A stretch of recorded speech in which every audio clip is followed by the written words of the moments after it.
Halo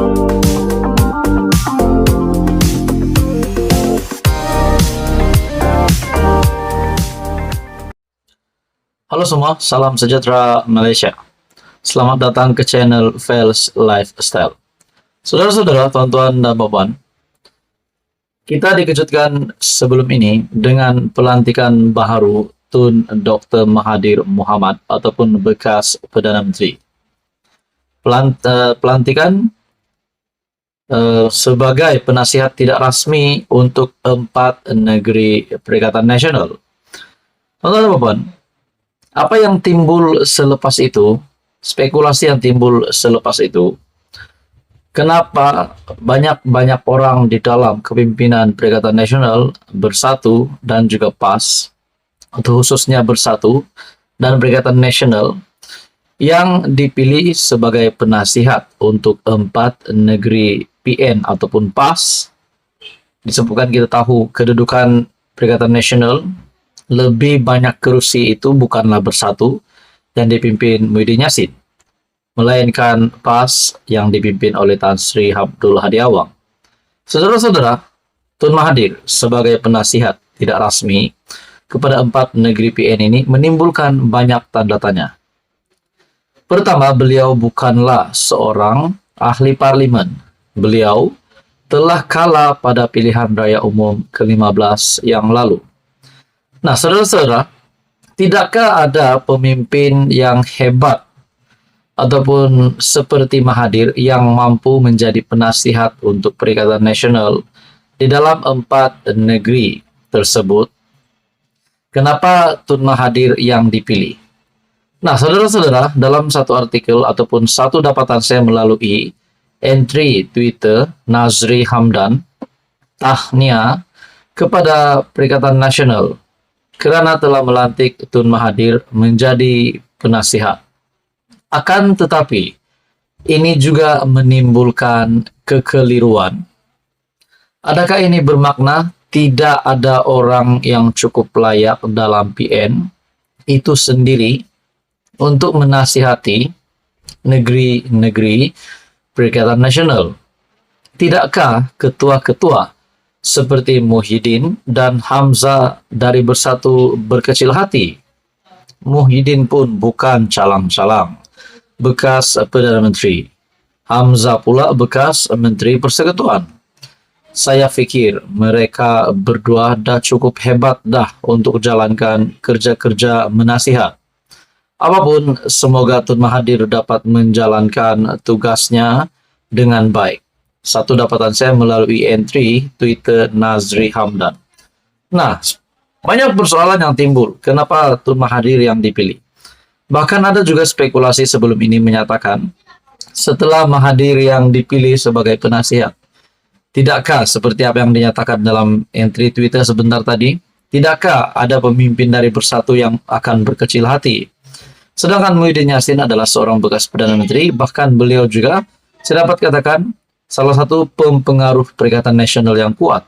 Begitu juga Hamzah Zainuddin. Nah, adakah di sini, kalau benar mereka akan berkecil hati, khususnya untuk Bersatu, dan Muhyiddin Yassin sendiri? Muhyiddin Yassin sendiri, adakah beliau akan tiba-tiba umum keluar dari Perikatan Nasional, meletakkan jawatan?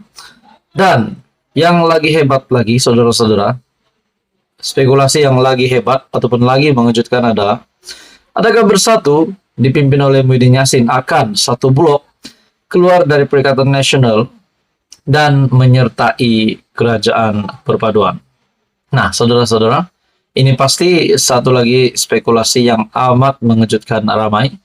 Dan seperti apa yang dinyatakan oleh ramai orang, timbullah kekeliruan setelah Mahathir yang dilantik sebagai penasihat untuk 4 negeri Perikatan Nasional. Bahkan Lim Kit Siang, veteran DAP sendiri, ada membuat kenyataan bahwa Tun Mahathir jilat ludah sendiri.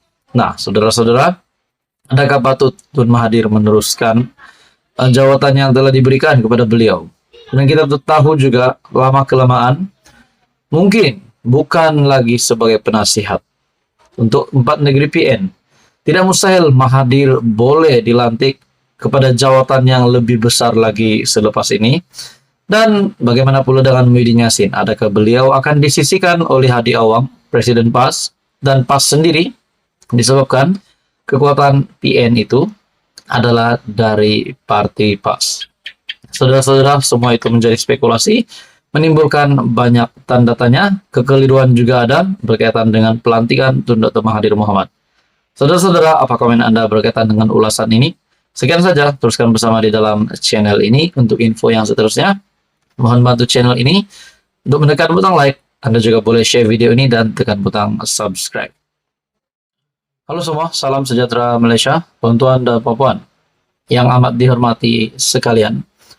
Satu lagi kejutan baru untuk kepimpinan Perikatan Nasional, pengurusi Perikatan Nasional Tan Sri Muhyiddin Yassin, dan juga timbalannya Presiden PAS Tan Sri Abdul Hadi Awang. Dan sudah pasti untuk Tun Mahathir juga ini adalah satu kejutan baru yang mengejutkan.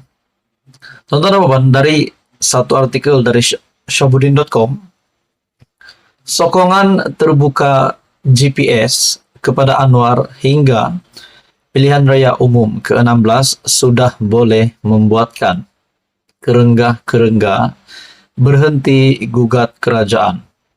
Kita juga mendengar sebelum ini kepimpinan dari Perikatan Nasional ada menyatakan kerajaan akan bertukar masa yang terdekat, tetapi sehingga hari ini masih lagi berdiri teguh Datuk Seri Anwar Ibrahim sebagai Perdana Menteri, PHBN sebagai kerajaan perpaduan hari ini. Nah, saudara-saudara, akhirnya GPS mengumumkan sokongan kepada Anwar sehingga PRU 16. Menurut artikel Syahbudin.com, dalam kegairahan PN yang nampaknya masih tak berkesudahan mahu menjatuhkan kerajaan, semua orang sedar perkara itu mustahil menjadi kenyataan tanpa sokongan GPS daripada Sarawak. Ini kerana GPS mempunyai 23 ahli parlimen dan jumlah itu boleh dikira penentu yang sangat penting kepada sebarang perubahan kerajaan. Memandangkan PN hanya ada 74 ahli parlimen, jika mereka ingin menjatuhkan kerajaan perpaduan pimpinan Anwar Ibrahim, selain perlu mendapatkan sokongan GPS, juga harus disertai oleh GRS di Sabah yang mempunyai 6 ahli parlimen. Kemudian hendaklah ditambah dengan sekurang-kurangnya 7 lagi ahli parlimen daripada Barisan Nasional. Itu pun jumlahnya masih belum mencecah 112, bilangan paling minimum untuk menukar kerajaan. Selebihnya masih perlu mendapatkan sokongan daripada warisan 3 kerusi parlimen dan Parti Kesejahteraan Demokratik Sabah yang juga mempunyai 1 ahli parlimen. Sokongan daripada MPBN pula tidak mudah diperolehi kerana di bawah Akta Lompat Parti, sokongan secara individu dengan menjajah SD tidak lagi berharga, kecuali mereka meletak jawatan dan kemudian bertanding semula. Hanya setelah memperolehi semua sokongan tersebut, barulah kerenggah-kerenggah yang menjadi pengacau kerajaan ini boleh bersukaria dengan kejayaan agenda menebuk atap sekali lagi. Oleh kerana mudah sudah mengumumkan tidak lagi menyokong kerajaan perpaduan, ini berarti jika PN benar-benar mahu menjatuhkan kerajaan, mereka sudah ada 1 tambahan kerusi parlimen yang diperolehi secara percuma. Begitulah lebih kurang susun aturnya jika ingin menukar kerajaan. Tetapi dengan pengumuman GPS untuk terus memberi sokongan kepada Anwar menerajui negara sehingga PRU 16 akan datang, ini bermakna terpadamlah sudah impian dan angan-angan PN itu. Pengurusi GPS yang juga Premier Sarawak Abang Johari Tun Openg berkata, sokongan itu penting agar wujud kestabilan yang membolehkan kerajaan persekutuan ditadbir dengan lebih fokus. Kami memberi anda, Anwar, sokongan penuh dan memiliki kerajaan persekutuan yang stabil sehingga pilihan raya seterusnya menurut Premier Sarawak. Kalas, tutup bukulah sudah segala-galanya dengan pendirian terbuka Abang Johari ini. Hadi Awang yang berkali-kali kata kerajaan akan bertukar. kali terakhir kononnya bulan Agustus lalu, tentu saja paling kecewa dengan pendirian terbaru GPS ini. PN ini boleh berhenti daripada terus berangan-angan, bermimpi atau berterusan ingin menjadi kerengga yang mengacau kestabilan kerajaan. Mereka kini harus menerima hakikat bahwa Anwar kekal sebagai PM sehingga PRU-16 pada tahun 2027 akan datang. Kepada PN, tiada pilihan lain. Ada di depan mata mereka sekarang ini selain harus memberi khidmat yang terbaik di kawasan parlimen masing-masing. Dalam hal ini kebetulan baru-baru ini ada MP PN sudah mengeluh di dalam parlimen sebab kekeringan wang untuk berkhidmat kepada rakyat sehingga katanya terpaksa menggunakan wang sendiri untuk bersedekah.